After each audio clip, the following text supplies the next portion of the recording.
Consta, vou pedir permissão para começar hoje pelo Guilherme Baumhart, porque é o que eu estava falando no início, né? Ao Lula não basta mentir, né? Ele quer que os outros mintam, que os jornalistas mintam para ele. E Constantino vai falar também da experiência dele, né, sobre a saída da Jovem Pan. A minha saída da Rede TV foi um movimento um pouco diferente, mas Guilherme Baumhart era apresentador da Rádio Guaíba, uma rádio muito tradicional no Rio Grande do Sul, e também escrevia para o Correio do Povo, né? E, de repente, não mais que de repente, né, Guilherme, na mudança de governo, aliás, eu preciso contar esse bastidor, estive em Porto Alegre quando eu conheci o Guilherme pessoalmente, e estava lá conversando com uma pessoa que foi assistir a minha palestra, e essa pessoa não se identificou imediatamente, e eu falei do Guilherme, não, um grande jornalista, acompanha o trabalho, e depois ele se identificou, ele era do Correio do Povo, jornal para o qual o Guilherme escrevia, e por uma pressão, né, o Guilherme vai explicar melhor sobre isso, a diretoria ali do Correio do Povo decidiu afastar o Guilherme, e esse diretor do Correio do Povo, ele acabou dizendo, bom, eu fui o único que me opus ao afastamento. E o Guilherme hoje está num projeto novo, bem legal, a Rádio Mais Brasil, ele faz de segunda a sexta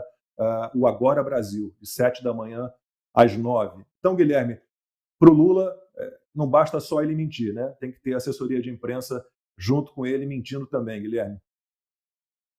É verdade, e acabamos sendo vítimas, todos nós, né? E principalmente a audiência também, né, Lacombe, disso. Poderia falar aqui, talvez, por 3, 4, 5 horas, trazendo detalhes de como tudo isso aconteceu, mas de maneira bem resumida, a Rádio Guaíba e o Correio do Povo pertencem ao Grupo Record, aqui no Rio Grande do Sul, e a gente já percebeu uma guinada, uma mudança de ventos ali no final de 2022, logo após a eleição. A pressão começa mesmo em janeiro de 2023 e ela vai se intensificando ao longo do tempo.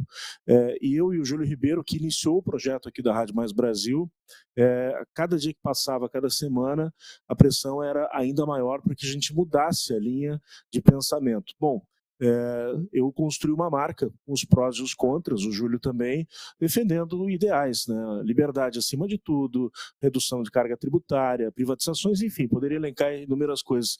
E nem eu, nem o Júlio, a gente estava disposto a dar uma guinada, né, nas nossas opiniões, porque há uma diferença entre preço e valor. Bom, fato é que, de maneira muito resumida, em agosto, o Júlio foi demitido da Rádio Guaíba. Em outubro, eu fui demitido do jornal Correio do Povo, onde tinha lá, se não a coluna mais lida do jornal, certamente uma das mais lidas, e em dezembro a situação ficou insustentável, e mesmo apresentando e ancorando o programa de maior audiência da rádio e também o de maior faturamento, e basicamente não, só setor privado anunciando, e ali a gente tinha, sei lá, 60%, 70% do faturamento da emissora, eu acabei me sacando as minhas coisas, pegando a minha viola e partindo para um projeto agora aqui, livre, independente, mas, claro, graças à pressão de Brasília, eu tenho até hoje. Não vou aqui externar nomes, mas chegou um ponto em que integrantes da direção me mandavam mensagens durante o programa na linha, textualmente dizendo exatamente isso. Qual a parte da nossa conversa você não entendeu que não é para bater nos governos, tanto estadual quanto federal?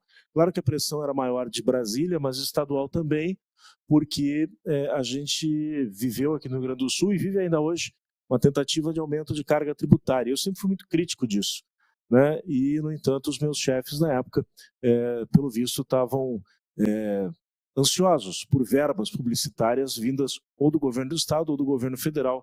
Eu acho que era uma pedra no caminho, uma pedra no sapato. E, enfim, um pé na bunda, com perdão da expressão, até um pé na bunda nos joga para frente, né, Lacombe? Mas o meu processo foi um pouco anterior ainda, porque eu escrevia para o Liberal do Pará, e ali quando o Lula começou a despontar nas pesquisas, eles já me dispensaram, junto com o J.R. Guzzo, com o Silvio Navarro. Eu escrevia também para o Notícias do Dia de Santa Catarina, que disse que haveria uma reformulação editorial e coisa e tal. Também me dispensou ali antes do segundo turno. E a Rede TV esperou ali o segundo turno, e 10 dias depois rescindiram o meu contrato, botaram lá um assessor do Lula como chefe do jornalismo, né? E assim a vida segue. De segunda a sexta, às 20 horas, horário de Brasília.